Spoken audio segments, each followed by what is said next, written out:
Welcome to the Hustler's Manifesto podcast. We jailbreak from toxic hustle culture. We take hustler back from a belief that bigger is better, security is contingent on compliance, and freedom is reserved for the powerful. I'm your host, Sarah Duran. I'm not here to tell you how to make a quick buck. I'm here to change the way work is done so that we can live more meaningful lives right now instead of betting on an uncertain future. If you value this content, please rate it and comment on this podcast wherever you get it. If you're a freelancer, consultant, or solopreneur who needs better strategy for your business, learn more about what I do at fruitioninitiatives.com. Thanks for being part of the movement.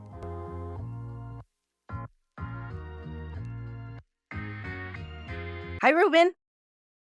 Hi, Sarah. Thanks for having me. Thanks for being here. So let's get started with the questions we always ask at the top.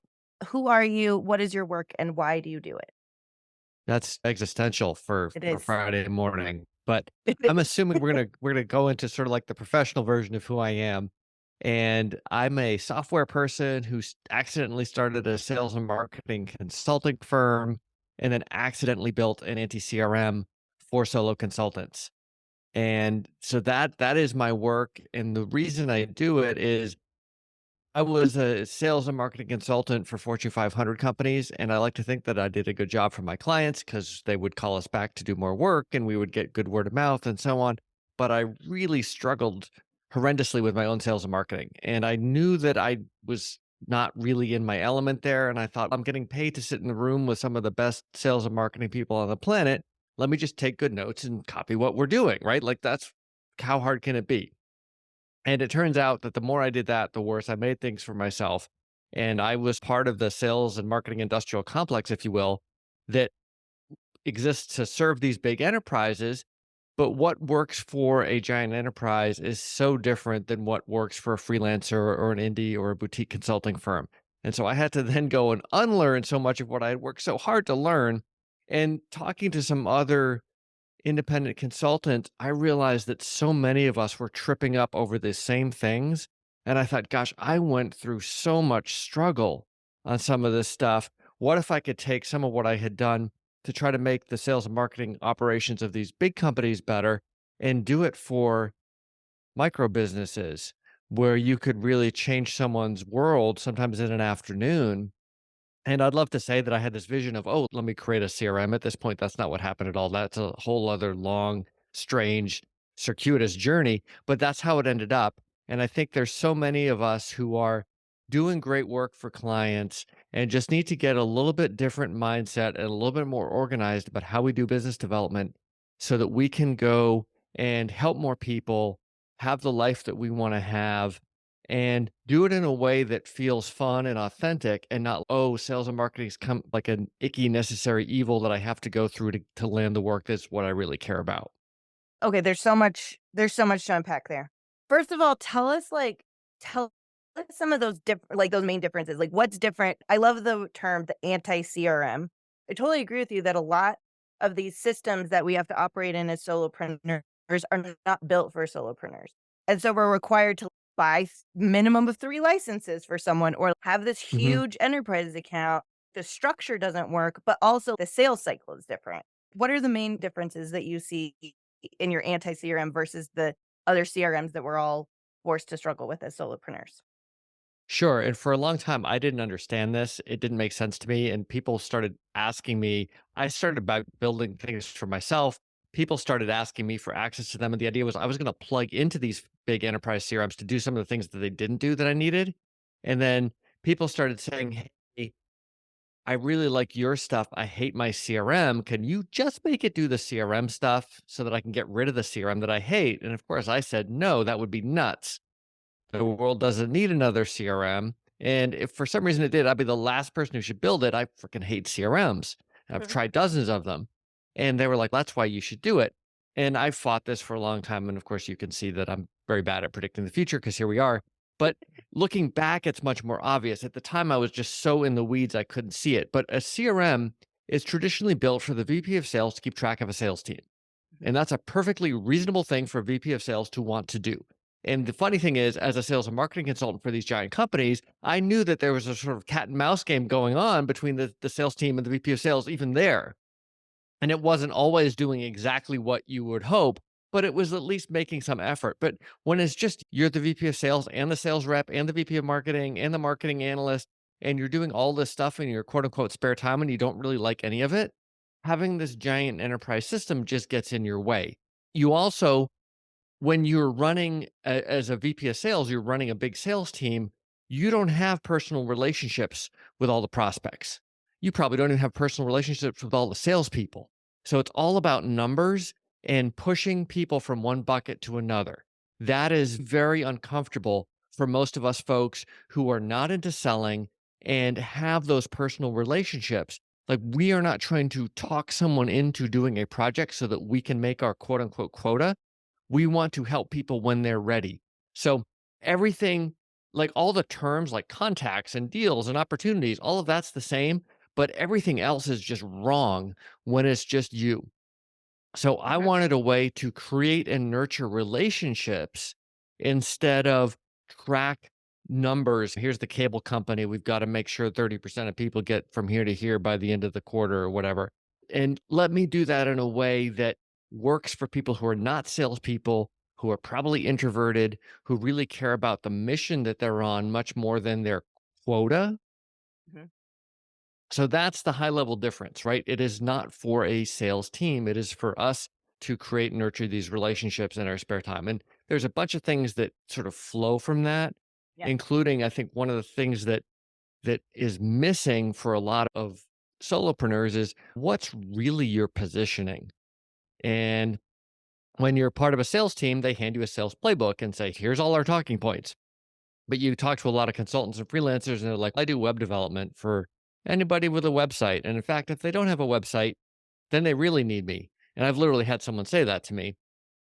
And that's really hard. Net. You're now in competition with a million other people, and I can't possibly refer you. So there's actually a wizard in Mimrin that helps you lay out exactly who your ideal client is and how you're different and what you do for them and why that's better and so on, and how that flows into your messaging for your elevator pitch and your lead magnets and so on. Because if you don't have that foundation, I find that's where you make everything exponentially harder for yourself. And at least so I'm told. Yeah. Okay, there's a couple of connected thoughts here. I'm trying to figure out which one I want to hit first so I don't miss the other ones. But the first one is just because that's where we landed. Uh, um, is I totally agree with you. The positioning is so important. And I think that as that's like you said, normal. Like I think any sales coach will be like, try to sell to everyone, you're selling to no one, right? That's the line. But I think as solo consultants, solopreneurs, freelancers, a lot of us come into our businesses organically or even Hmm. accidentally to a certain extent Hmm. and get start getting clients, and those clients start defining what your business does. And so you get to this Hmm. place that, like, it depends on the trajectory, but you get to this place maybe like 2, 3, 5 years in where you're like, "Oh, like, I didn't really design my business. I just Right. started taking on clients, and I got to this place where I was like, this is what I do." And then you're like, for whatever reason, there's a variety of reasons why this happens. Then you're like, "Oh, now I need to go backwards and I need to get more intentional about it." Now, Yep. whether it's your sales pipeline's not full or like your life changes or like you're bored with what you're doing, and that's like the aha moment where you're like, "Oh, now I need to like have know who I serve, the problem I solve for them, how I solve that problem, and be a lot more specific about it." Because then instead of just, like, waiting for whoever anyone with a website or doesn't have a website is coming in your door, you're going back out. You're, um, flipping the script to be like, "This is what I do, and I'm finding the right clients that fit that profile," instead of the other way around. And I love that it has a built-in component where it's like, "Hey, this actually isn't gonna work unless you do this part first." Hmm. I think that's absolutely The other thing right. that I hea Oh, sorry, go ahead, go. No, just agreeing 100%. Okay. The other thing that I hear you saying, which I love so much, is that I often see freelancers and solopreneurs get tricked into this mentality of doing sales like larger companies or even doing Mhm. sales like even smaller companies that sell products instead of services. And so they're like, I need to have this social media presence and I need to have this funnel and I need to have these lead magnets. I need to be bringing in like all of these people just to trickle it down into one client. And I'm always like, maybe, but really, if you're building strong intentional relationships with the right people, not looking at them as dollar signs, and you, like you said, designing a system where it's like you're just consistently building relationships and nurturing those relationships. And when the time is right, you're going to be the person that your prospects reach out to. I also love that's inherently built into your system too. Like that for me, like hearing that as the key difference really resonates with the way I see successful solopreneurs build strong pipelines and networks and referral systems. Yeah, I think that's such a great point because, again, there's a sales and marketing industrial complex, which is generally aimed at larger companies with bigger budgets who have big sales teams. And then if you try to do that as a solopreneur, even if you can afford it budget wise, you end up with you can't afford it time wise. So if you have a Mhm. really wide funnel at the top and you're only able to convert like 1% of people into Right. clients, you're gonna get burned out. You're gonna be like, "This sucks. I have to talk to all these people. No one wants to buy. Everyone objects, blah, blah, blah, blah." And it's just really irritating. Versus you have the really strong positioning. Maybe you convert half or a quarter or whatever, some reasonable amount of people, and you're like, "This is more fun." I like to think of it as instead of being like the car salesman, you're more like a doctor, and you've got a waiting room full of patients, and you are discussing that particular specialty that you love, that you're really super passionate about with people who have problems in that area, and you don't need to have any particular person go under the knife. Right? You're not under pressure to say, "Oh, I gotta get Sarah on the operating table if I'm gonna Right. make the mortgage this month." But the right people are gonna be like, "Gosh, yes, this is my shoulder's killing me. When can we get this fixed? What's it like to work with you?" And the better you can set yourself up for that, the easier it is. And what happens instead is we tend to feel a little icky about it. So we don't have the conversations. And then we get desperate. We get this one referral and we're like, oh gosh, I've got to close this referral or else I'm up the creek, even if it's not the right fit. Right. And suddenly you're in a sales conversation where you are trying to close and overcome objections and all that crap that we're trying to get away from versus I'm the doctor, I'm dealing with patients, I'm diagnosing, I'm prescribing, I'm doing what's right for the patient, and everything's going to work itself out. I love this analogy so much because, like I said, I think we get trapped, we get tricked, like you said, in this like market sales and marketing industrial complex into even the networking, and, like, people can feel that, right? Like, even when you're quote unquote Mhm. networking with someone and you're, like, just looking you all you're not having a conversation with them, you're just like, "I need to get work, I need to get work." You're just looking at them as, like, a walking dollar sign.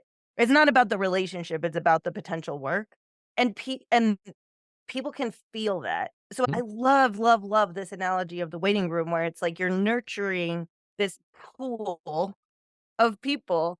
And again, it goes back, like you said, it's directly connected to the positioning because if you don't know who should be in your waiting room, then this isn't going to work, right? Like your waiting room is only so big. It can't fit like a million people, nor should it because like you Right. said, it's exhausting. I think the other thing that happens there that I notice when you're nurturing that waiting room of people is that even the ones that don't end up being clients for you will be the ones that end up making connections for you to other people or thinking about other people that should be in your waiting room. And I feel like there's this catch 22 of which is why the title of the workshop that you did for the indie list really attracted me to this concept where it's sales without selling. Because I think as long as we're trying to sell, like direct sell someone something, it just feels icky. Like they're not going to want to buy it. Mhm. But if you're building the relationship and being very clear with them about, I am the right person, here's your problem. I'm the right person to solve your problem. That's going to go so much farther. Yeah, and I think everything kind of compounds. And so what tends to happen, again, so I'm told, is we feel a little icky about sales. We don't have strong Mhm, positioning. We have a bunch of awkward conversations with people who aren't really the right fit, but we feel mhm, pressure to mhm. close them. We feel even ickier. We give off the wrong vibe. We don't like selling, so we take a step back from it. And instead of having a waiting room full of people, we have the one or two random people popping in here or there that we feel desperate to close, and that we create this vicious cycle. And instead, think about all the people that you already know. Do they even know what you do? Like, for real? I talk to so many people who just started a business and they're like, "I need leads. I really need leads." And I'm like, "The people that you're connected with, your past clients, your friends, your family, people in your business world that you just think are awesome, do they know exactly what you're doing?"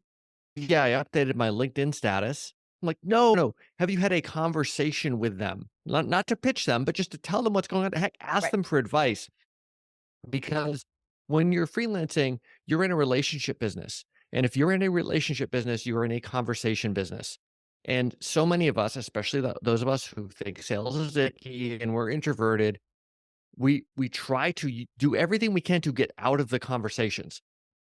We use a bunch of technology, social media, email automation, whatever it is, to get out of the conversations instead of using it to facilitate more better conversations. And if you're having those conversations, good things are going to happen. It's like you said, the person you're talking to may not buy, but they may know somebody that you really need to talk to. They may know someone that you really need to talk to. And because you have this waiting room full of people, you don't feel any pressure on any particular conversation to do anything but connect with the other person and try to do what's right for them. And that's something that we can show up and do without feeling like a salesperson, without feeling slimy. Like, I went from, "Oh my gosh, I hate sales, but I have to make myself do it." And I was absorbing all the wrong vibes from my very successful clients. Right, we gotta close, we gotta make the quarter, blah, blah, blah, blah, to I actually really love having conversations with people, but I'm just intentional about how I do it, who I have conversations with, and I can spend all day talking to people and think, "Wow, I just had the most amazing day."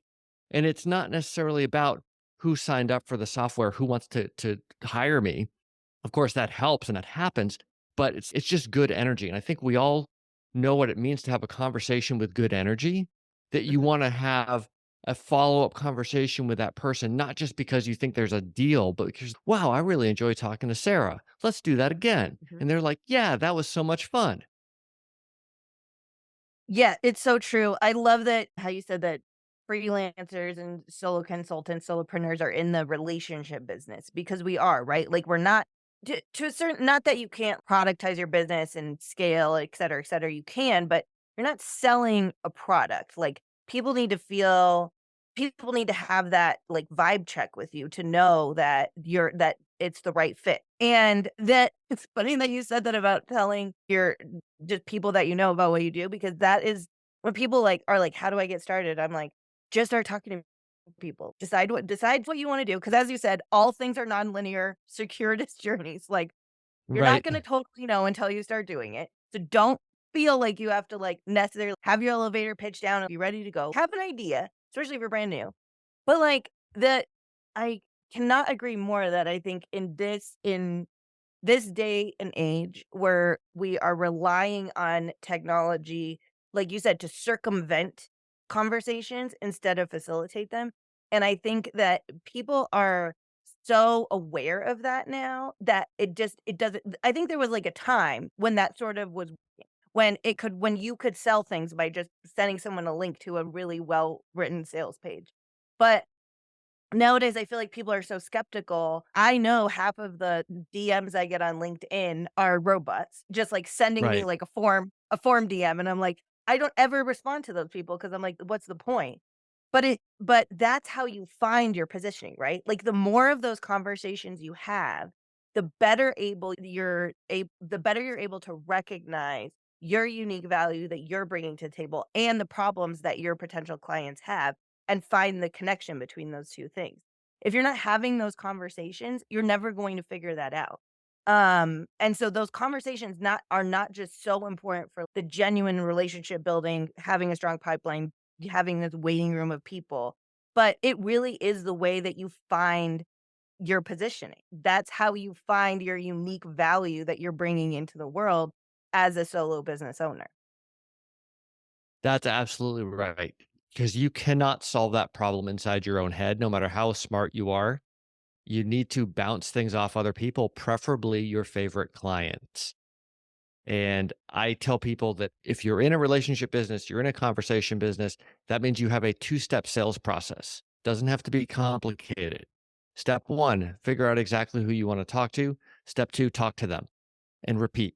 That's it. That's all you have to do. And I'm not saying there's obviously lots of nuance to each of those steps, Yeah. but if you're doing those things, good things are going to happen. And if you don't do those things, you're going to struggle unnecessarily.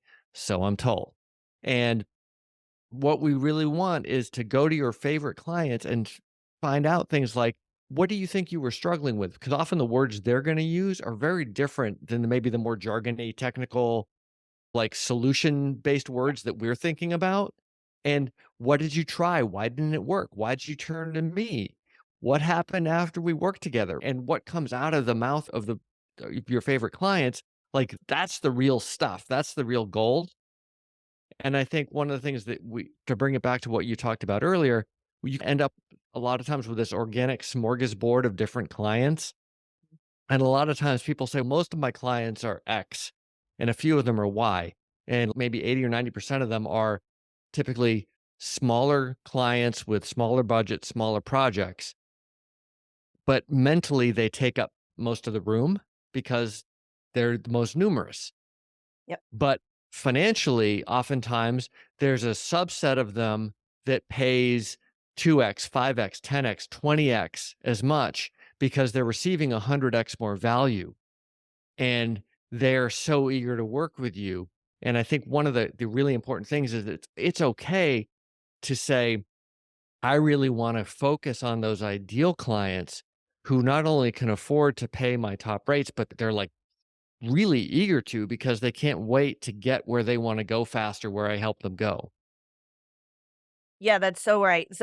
And that's like how all these things connect together, right? So it's like the relationships, the positioning, and the value. One of the one of the biggest things that I'm always trying to coach people on is quote unquote value-based pricing, right? Which is a buzzword, but it's true. And it's more of a mindset shift of how you think about your value than how you price things. But it's people want that to be a simple answer where it's, "Okay, here's the formula for value-based pricing." And it's not a simple answer because the answer is exactly what you said. People that are directly aligned with you in terms of fit, in terms of you know exactly what they need, they trust you in to deliver that. They are the exact right type of client you wanna work with, which is so many things besides industry or, like, problem you're solving. It's also, like, personality fit and, like, type of company, or is it mission driven? Is it not? Is it big? Is it small?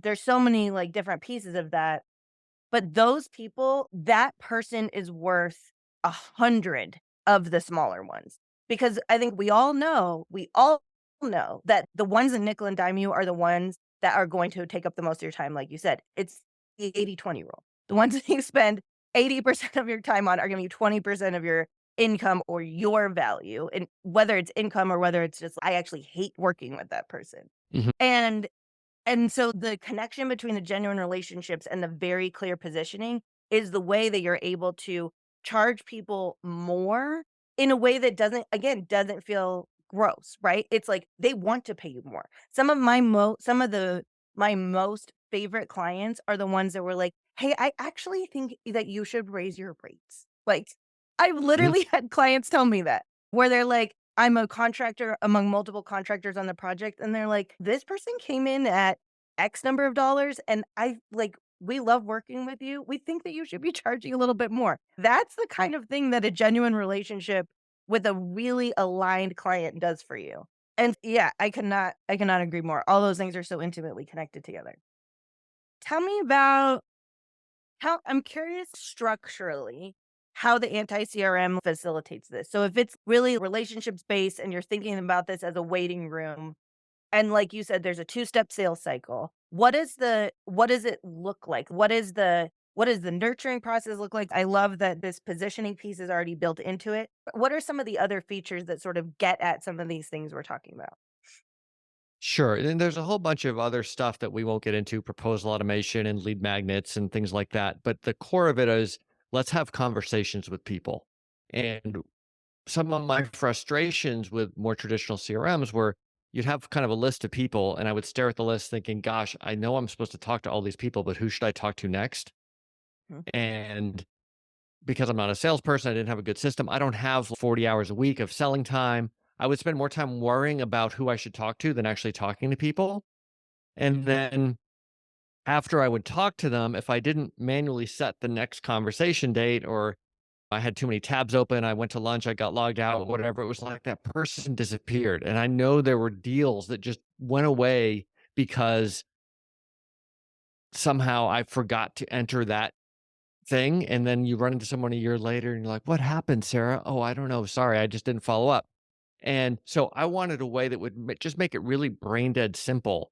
So with Mimirin, you can have a next conversation date that you can set manually, but you can also set it via tags. So you might say, I want to talk to my prospects every 7 days or 14 days or whatever it is. I want to talk to my partners every 30 days. And when you talk to them and you log your conversation, if you don't set a date, it will set that next conversation date for you. So nobody ever disappears. That was like rule number one. And then the next thing is you can, if you want, you can even block off time in your calendar every week. So I have little blocks of, oh, I want to make sure I'm calling my partners. I want to make sure I'm calling my prospects, et cetera. And you can just click a big green button that says start call mode, and it takes you to the first one you're supposed to talk to. You can click another button to call them, add your notes, hit save, and it will take you to the next one. So there, it takes away all the thinking about who should I be talking to next. And just right now, you're just focused on Sarah. Here's all our past conversations. Here's who referred Sarah to me. That's another thing. Like CRMs don't track referrals for some reason because that's not part of the enterprise game, but it's essential for us. I can see who Sarah's ideal client profile is, her ideal partner profile, any referral she's made to me. So we can have a great conversation. And I can flip through people and spend my time on the conversations instead of on the paperwork, if you will, or the logistics of gathering the information to have the conversations. Cause I always found like, kind of like you're talking about the 80/20 rule. I was spending 80% of my time on the nonsense stuff that the computer's better at than me anyway. I want to spend my time talking to the other people and letting the computer deal with the stuff that it is good at. And then something that's just a neat little wrinkle, I think, you can connect with other users and form a little conversation leaderboard. And the idea is we're all solo people who probably aren't feeling all that great about sales, trying to work out by yourself. What if we had workout buddies? And I like to think of it as solo, but not alone. So I can see Sarah's actually had 5 more conversations than me this week, just to give me that little bit of extra psychological impetus to go make sure I'm having those conversations. I love this because it takes so much of the guesswork out of it. I think we, like you said, we stare at that list and I'm like, who do I talk to first? What's the priority? Blah, blah, blah. The other thing I'm curious about your opinion on is the other thing that I talk to with my coaching clients or other folks all the time is like, what is the reason for reaching out? So back to the genuine relationship, and you're not reaching out to be like, hey, remember that proposal I sent you? Or hey, I need more work next month. You're not like that's not the reason. So Hmm. I often have conversations with people where there's lots of different answers to this question, but it's are we just reaching out to catch up? Like, how do you think about that when you're doing your own outreach or within the platform for like what's the content of the outreach when you're doing it just as like a touch point? And it's going to vary a bunch, right? So for some people, it's, hey, you asked me to follow up in 4 weeks. Here we are. It's 4 weeks later. Or often it's, oh, sorry, it's 5 weeks later, but at least I didn't forget kind of thing. And so that's, it's always great if it makes sense to suggest that at the close of one conversation, like when should we reconnect? Doesn't always happen. And for me, the hardest part was just building this habit. And a lot of what went into the tool was how the heck do I make myself do this? I know it's going to be good if I can make myself do it, but it's really weird. And so some of the initial ones were just like, Sarah, I've been meaning to talk to you for 5 years and I just haven't because it's been awkward, and then time goes by and it gets more awkward, and I had a few minutes and I was like, "F it." A song came on the radio or sports team that we both talked about, or there's something that reminded me of you, and I was like, "I'm just gonna give you a call on the off chance that you're there." And sometimes you get a voicemail. Sometimes you get the person there, "Hey, I'm really busy, but I'm so glad you called." Usually people are pretty enthusiastic if assuming you had a decent relationship with them Yeah. and you're not there saying, "Hey, buy my stuff." I love that. I think that the headline I'm getting there, which I think is so important, is like there doesn't have to be a there doesn't have to be a reason, a topic, right? It can just be like, hey, I just wanted to catch up, or hey, I love that the longer I waited, the more awkward it got. Like just owning that I think is really good. And that's one of the things that goes back to the genuineness of the relationships, I think too, is if you don't genuinely want to have a conversation with that person, that should be a red flag for you, right? Mm, If you're like, "Oh, I actually hate talking to that person," that's probably yeah, not the right fit for a client. And those kinds of things where it's like people are coming up in your mind organically, I think is a good sign. The other thing I like the other thing I always like to say is if you're like read an article that you think would resonate with someone or come across a yes. resource or stuff like that, being able to add value for them, I think can also be a reason to reach out. But it goes back to everything we've been talking about from the very beginning, where it's like it has to be about the relationship. And that shouldn't feel I'm like a some days an introvert, some days an extrovert. So it's not that even if you like the person, some days it doesn't feel hard to reach out. It still Mhm. can. But if the relationship is genuine and you want to be able to have a conversation with that person, it shouldn't feel that hard. If you're just looking at them as a potential contract or a dollar sign, that is when it's gonna feel really challenging because then you're gonna go back to this selling mentality where it's like, "Oh, I have to have something to pitch them. I have to know how I'm, like, telling them what I do," and all those other kinds of things, which is not actually what these conversations are about. Hopefully, it's what they lead to, but it is not actually what those Right. types of conversations are about. And I look at it as the right people, when the time is right for them, will raise their hand and say, "What's it like to work together? I need some help." And that actually is another thing that's different about my CRM versus traditional CRMs. There isn't a pipeline in Mimrin in the traditional sense. There's no, I want to move this person from this bucket to this bucket because what happens when you have that, and I've tried them and I really like the beautiful visuals and I've stared at those reports and all that.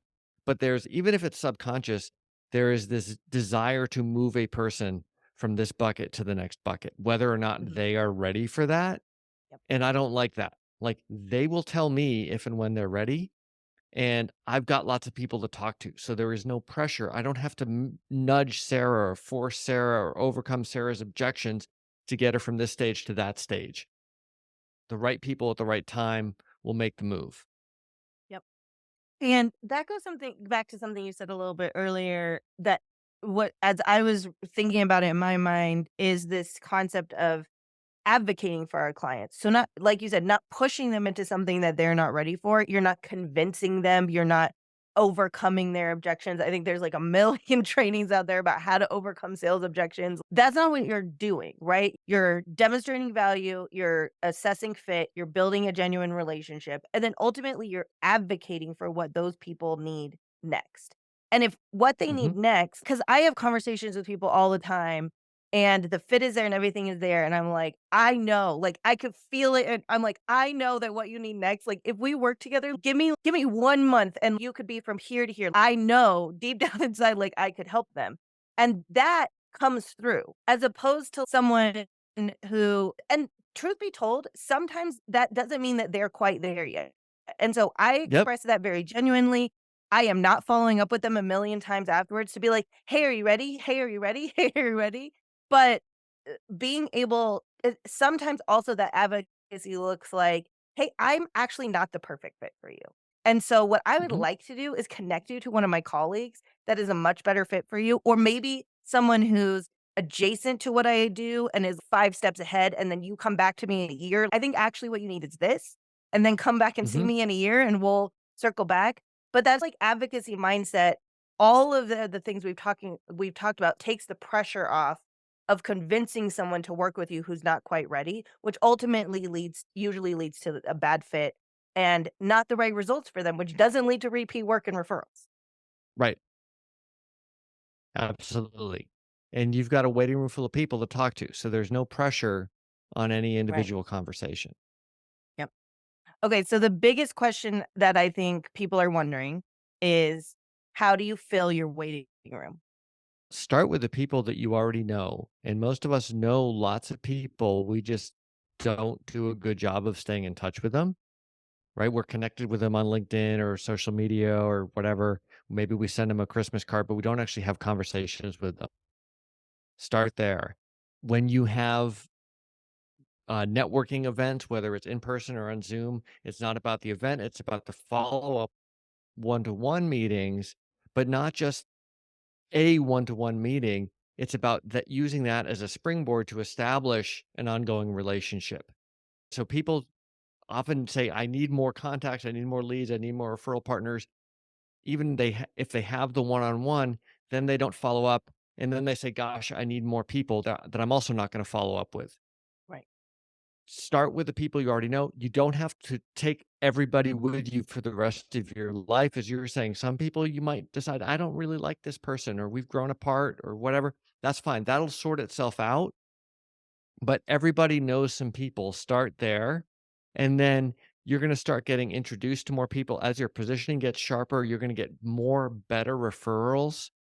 Your website's gonna be able to deliver better leads for you. Social media is gonna be able to deliver better leads for you. And when you have a process of following up with them, like you were saying, even the ones that don't become clients are often the ones who will say, gosh, maybe this isn't the right fit. Thank you for the recommendation for so and so. Who you really need to talk to is my buddy, blah, blah, blah, blah, who's more up your alley. I love that because I think what I hear you saying in your answer is A, we all already have a waiting room, and B, the reason why we feel so much pressure to continuously fill our waiting room is because we're not doing a good job about keeping in touch with the people who are already in our waiting room. So instead of going out and trying to find a million new contacts, start with the ones you have and do a better job of following up with the ones you have, um, because that is what is going to organically grow your waiting room, and then you don't have to do all these things, and lots of the solopreneurs I talk to hate where they're like, "I hate being on social media. I hate doing all of these things," Mhm. and I'm like, "I don't actually think you have to do that. I think society has told us that we have to do that. I don't actually think you have to do that." And so I love that built in where it's like, we're probably not being intentional about the relationships we have already, and that is a springboard that's gonna get us into having a more robust pool of potential prospects, referral partners, all those different kinds of things. And I think something that's important as well, beyond the financial slash business benefit of nurturing those relationships, I think there's, especially for freelancers, there's an immense psychological benefit to building those relationships. Instead of one and done with all these people, you end up forming friendships, forming relationships, having colleagues, peers, advisors that help you and you help them. And it makes your social fabric so much richer and stronger and makes your day so much more interesting. I could not agree more. I think that is the perfect thought to leave us on. Thank you so much for having this conversation with us. It was like I said, there's so many things that like I've never seen that the way that I think about building a solopreneur business reflected in a CRM platform in this way. And so it's just been a really amazing conversation. Tell us more about where people can find out more about you and your platform. You can find me on LinkedIn. I think I'm the only Reuben Swartz. You can obviously find more about the CRM at mimaran.com. That's miran.com. And I'm sure Sarah will have a link in the show notes. And you can also catch my podcast, which is Sales for Nerds at salesfornerds.io.